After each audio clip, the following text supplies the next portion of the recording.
Blender, one of the most powerful 3D modeling software. But going back a step, how do people actually learn Blender?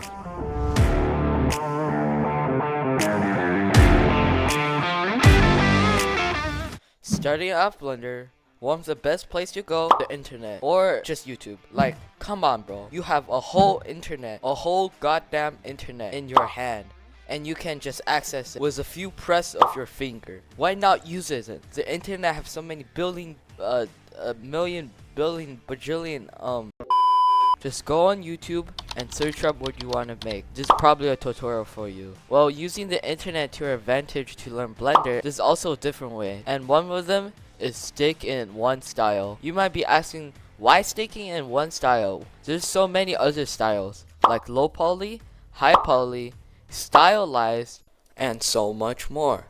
Well, this is not my word. To be honest, I don't even know where this is from, but one great man, I think, said that it's better to be a god at one thing than to be good at 10 things. Cause I suppose that you want a build that's really good like this, rather okay, not the best-ish build.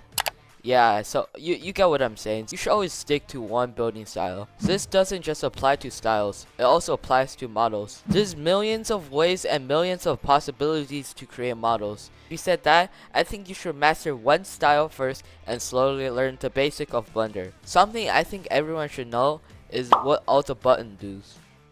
You don't really need to know every single button. You really just want to know the basic, and you just get the idea of modeling. A few things that I suggest you guys learn is, example, like you made something like this, and using proportional editing tool, you can move everything with it, not just one. This then basically proportionally evens out your models. This is really helpful to create literally everything, so I definitely suggest you to learn it. And number 3 on the list is modifier. Modifier, in my opinion, it's gotta be the most powerful Blender feature. If you want to make a smooth shaded cube, just press Ctrl 2. One example is this body mesh. Let's say without this subdivision, one example is this anime based mesh. Without the subdivision modifier, it will look very crappy like this. And with the subdivision modifier, it'll look beautiful like this. This just shows you that how good modifiers are. Also, we have a special guest today, and her name is Cricket. You should definitely follow her on Twitter and just check out some of these work. Like this dog's tail is literally my profile. That's beside the points, but here's some tip from her. You're not supposed to see that. Yes, some actual good advice. First, don't use harsh gradients.